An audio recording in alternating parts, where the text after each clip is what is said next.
Hello, everybody, and greetings. Welcome to Marvel Avengers Alliance Redux related content here on G4G.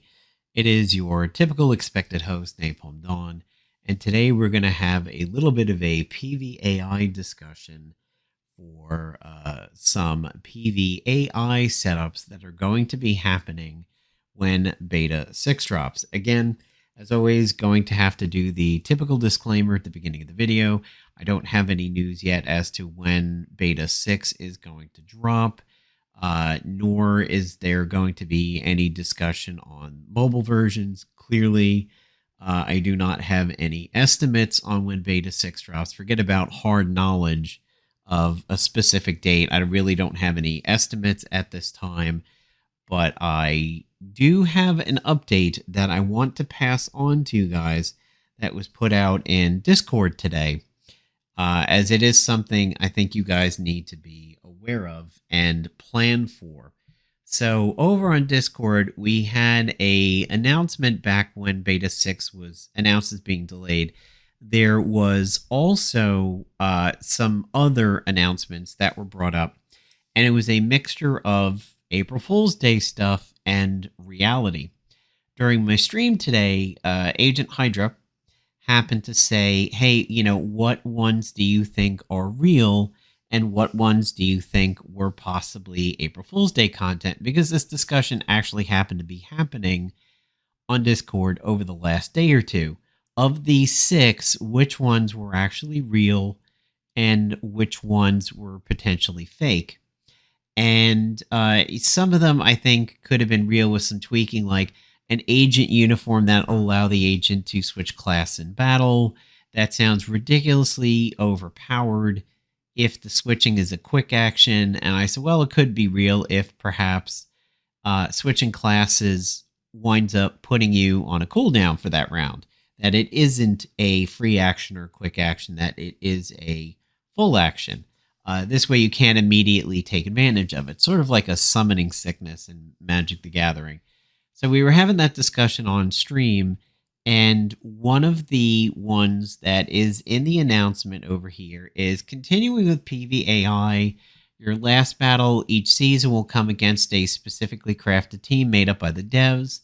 My response to that was I could see it be possible, but I would like to see it be a extra battle, sort of like a super battle. You know how in Final Fantasy games you would have the end game plot boss that ends the story, but then sometimes you could fight either like the Dark Aeons in Final Fantasy X, or you could fight hidden bosses like Ozma and Omega Weapon.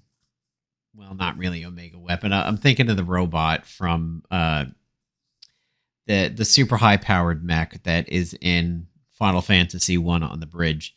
But I was thinking that would be okay if that was extra stuff. Maybe you got like a special reward, like a little piece of gear, something to denote that you went the extra mile, but it does not actually stop you from completing the season.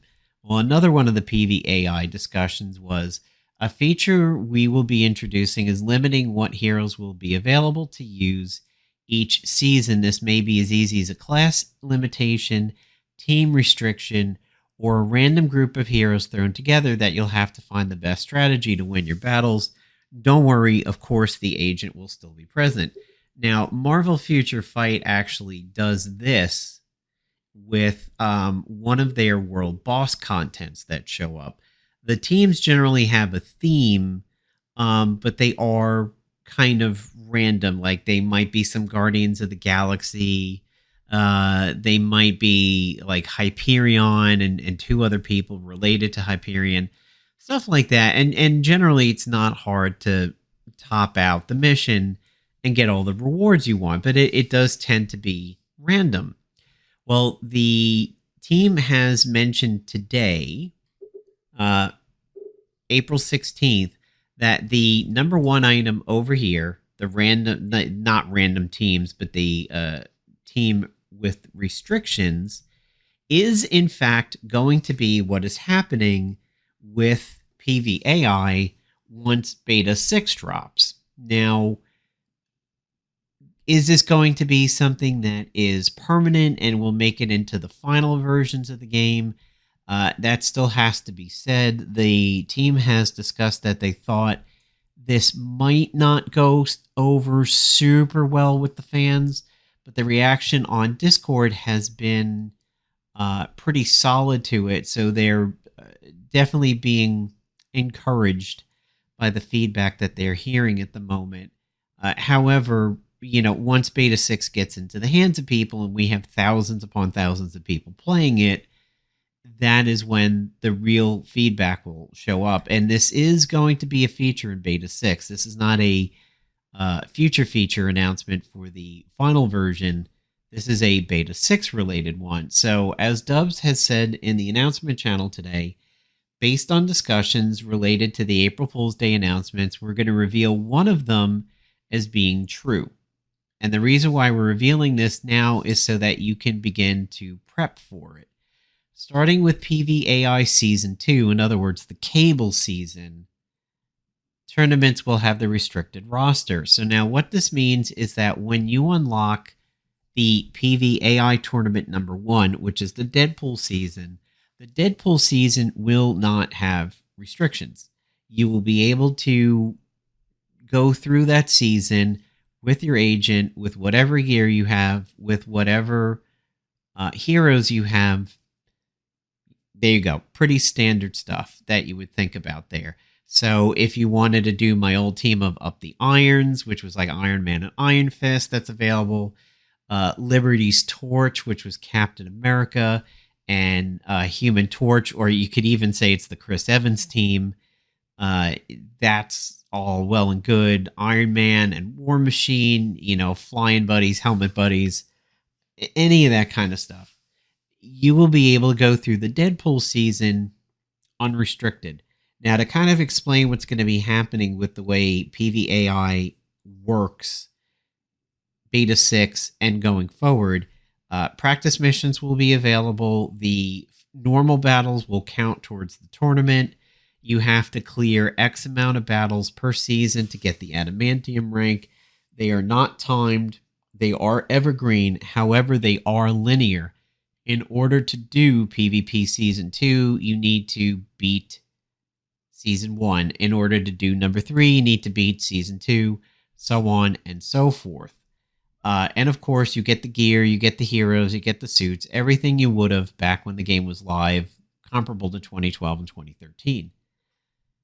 You're going to want to do the PvP tournaments or the PVAI tournaments because they unlock heroes that are needed in future Spec Ops.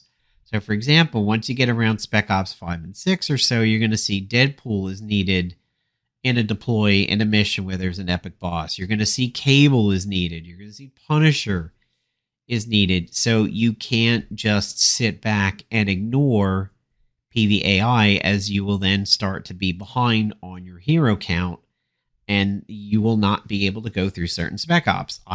Playing Beta 5.6, I can tell you that is the case. There are definitely certain Spec Ops over here that I can't complete because I can't do the epic boss task because I can't do the hero because we don't have the tournaments right now.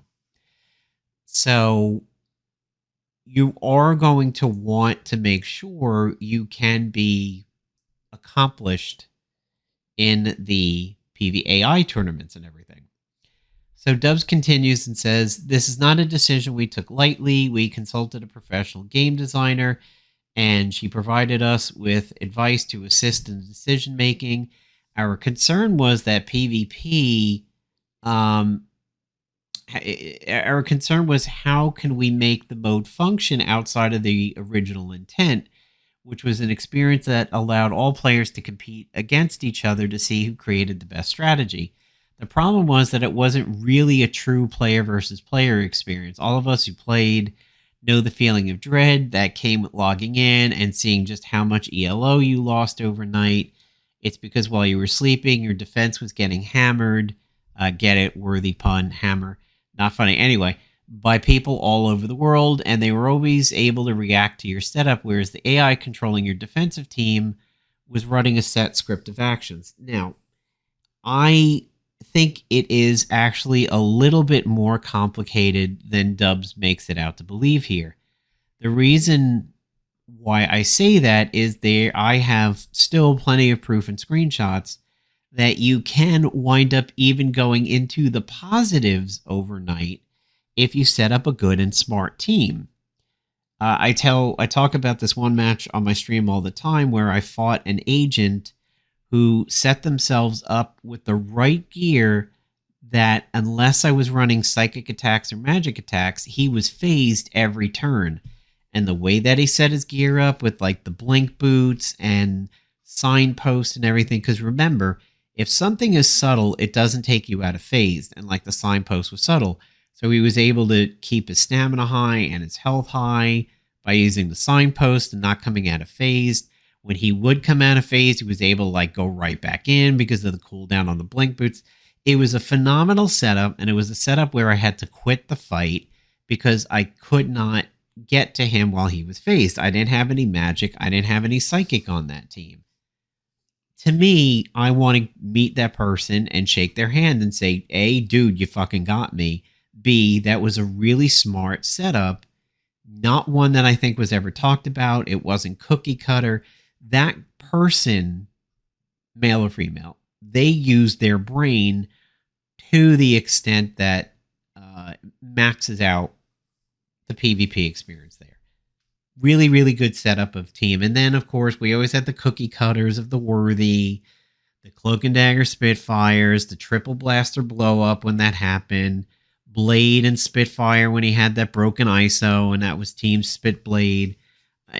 Molly Hayes and Invisible Woman with air pressure, which was basically a mystic that could refresh itself.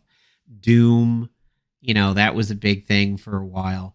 We've all seen the cookie cutter things, but we've all seen people really using their brain to do it. I had like an experiment with Sandman and Heimdall and the Scroll of Aknazak and the like rising up buffs and rebuffs so they couldn't be purged.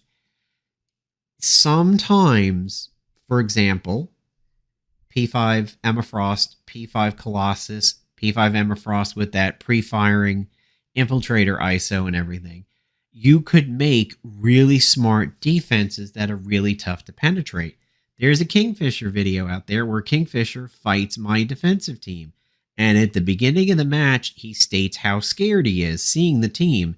And even getting into the match, he gets a little worried at one point. However, he gets a lot of procs that really take care of my team. RNG was on his side, not mine. So he wound up beating them easily. But it's one of the few times where I've seen Kingfisher go like, uh-oh, I'm a little scared here seeing this. So I think to boil it down to every time you went to bed or every time you were away from the game for more than 5 hours, you were looking at negative 50, negative 200, all that. I hate to be as rude to say this, but in a lot of ways, it's a bit of a skill issue. There were teams that you could design to keep your defensives breaking even and not, even go possibly ahead and gain points.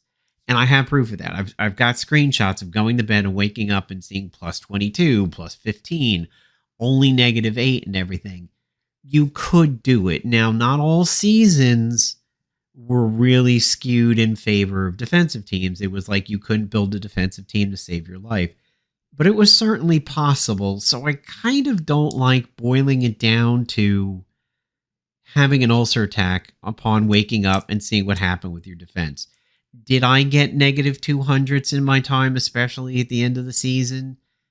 Maybe a very limited amount of times, and then Playdom fixed that so that your defensive team kind of went on a cooldown. We had the Omega Sentinel rescue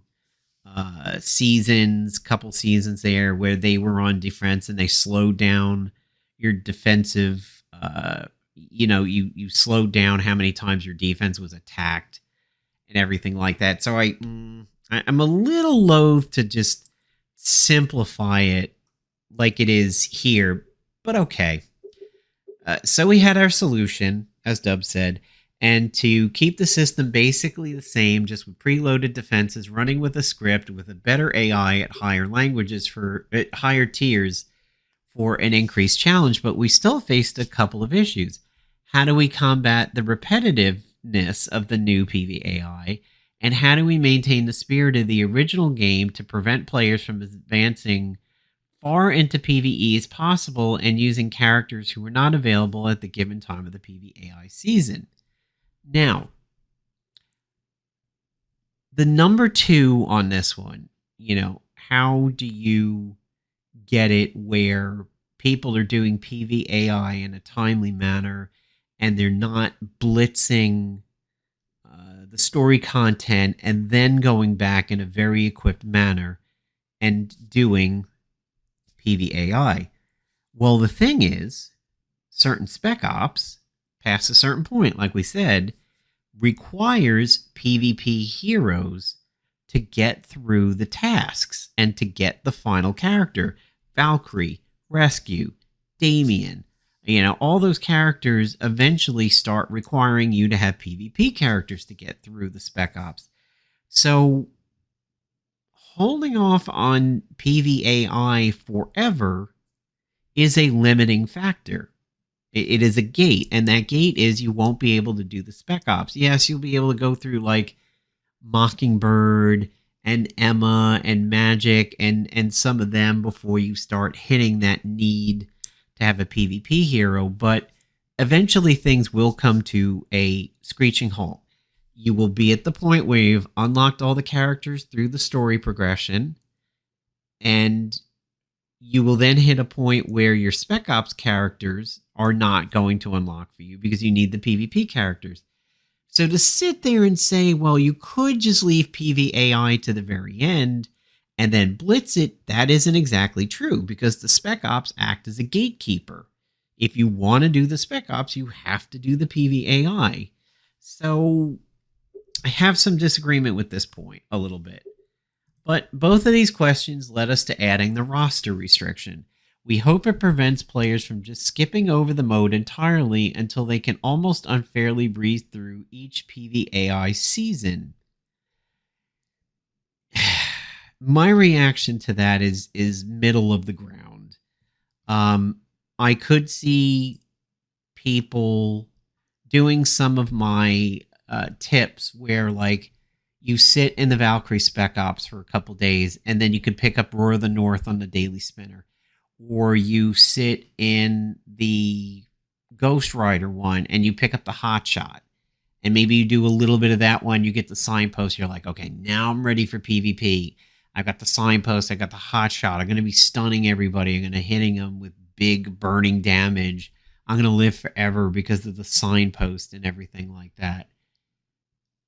Some things can be done, yes, in an easy manner. The Daily Spinner method that I've been talking about can be done to make PVAI seasons a relative breeze.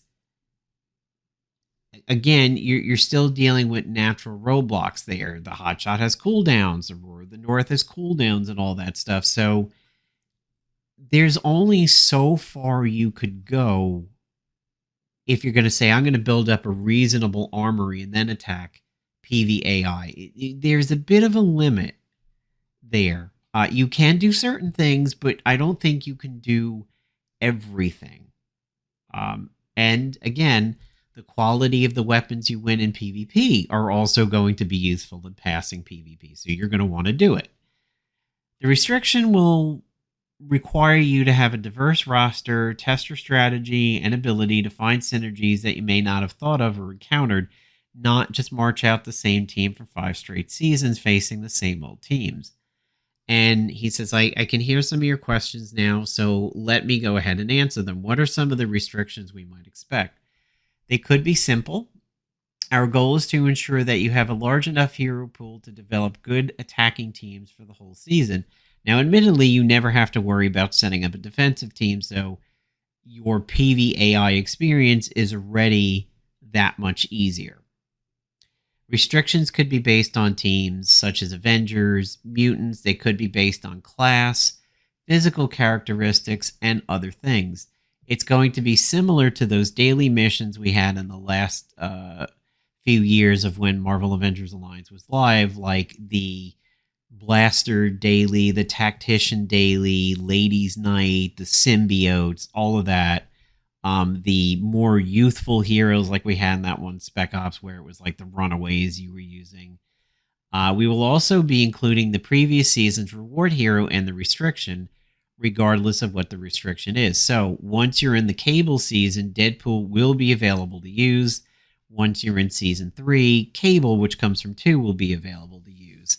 So, it's things like you think of. It could be Avengers, could be X-Men, maybe eventually only lockbox heroes, only like Red in the Ledger, only scrappers, only tacticians.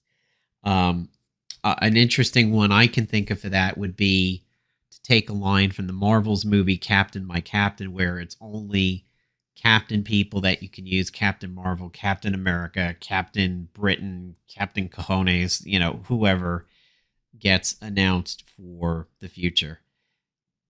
Before I go any further, my most knee-jerk response to this is I wish it was something they were implementing deeper into PvP. I kind of feel like for season 1, even under the best of circumstances, you are still fairly limited in your roster. You're limited in your uniforms and everything. There is some kick-ass gear there, even in just the story content: the glider, the custom only for killing, the possessed pistol, the power of 4, the Magneto shield, the momentum generator for melee-based teams and everything. I mean, you've got some interesting stuff. I almost wish they had said this is something we would do when like season 2 drops and the roster gets a little more diverse. I've got one more reaction to that. I'll save that a little bit later. Class restrictions. What about characters who can change their classes? So it's a two-part answer. First, heroes who can change their class as part of their kit, like Mockingbird, Omega Sentinel, Punisher, Vision. Only the starting class counts. So OG Vision would count as a blaster despite being able to switch to Infiltrator. Mockingbird, Punisher, they're all going to be generalists. So even if they can switch in battle, their roster class is what they're going to go by. So, a prime example would be, Omega Sentinel would only count on the scrapper days, even though she can go bruiser and tactician. Punisher would only be generalist despite what he can actually do in combat. I mean, Taskmaster, that kind of stuff too. Dual class characters will only count as their primary class. So Fandra will be a tactician. Hogun, I think, is a scrapper. Volstagg would be a bruiser. Things like that. Second part, alts. If you equip a different class alt, it counts towards the class restriction. So take Iron Man. He's normally a blaster, but if you give him MK5 as a tactician, then you can use him for the Tactician Daily. That's kind of one of those reasons why I was like, maybe later in the game this would have been better, because then you'd have some more flexibility in the uniforms, and uniforms are a little restrictive in Beta 6 and Season 1 content. But okay. What about the agent? The agent will only be restricted if it's class-based restriction, since they have to get used in every single PVAI match, which obviously makes a lot of sense. You need to have a uniform that goes with the class of a restricted daily, so you have to have a tactician suit if it's a tactician daily. Can this setting be turned off? No. As we've said above, we don't want PVAI to be repetitive and get boring. It is a requirement of the game. We hope this cultivates a more fun experience. Will the defending teams face the same restriction for Beta 6? No. Defending teams will not be restricted. The reason is the amount of time that it would require us to create the teams and redo the logic would prevent us from getting Beta 6 out as soon as we want to get it out. We've tested the restrictions against teams in each season, and we're confident that even though some may be difficult, they're always going to be beatable. Discussions about retroactively applying the restrictions are happening, as well as restrictions in future seasons. What are the restrictions for each season? Nice try. We don't even know them all yet. We'll tell you later. Overall, I think my biggest response to this is I wish it would happen a little later. I think it is very interesting. I feel it could have happened more deeper into the game when your roster was a bit more robust. You can still do practice matches to get credit for Spec Ops missions and stuff like that. When you hit the Spec Ops task, that's like play 5, win 3, and everything. You can do them on practice, and your practice is still unlimited. It's only the tournament part that has the restriction. The other the other response that I have to it that I haven't said yet is I think there should at least be some seasons, maybe every 4 or 5 or something like that, that are unrestricted.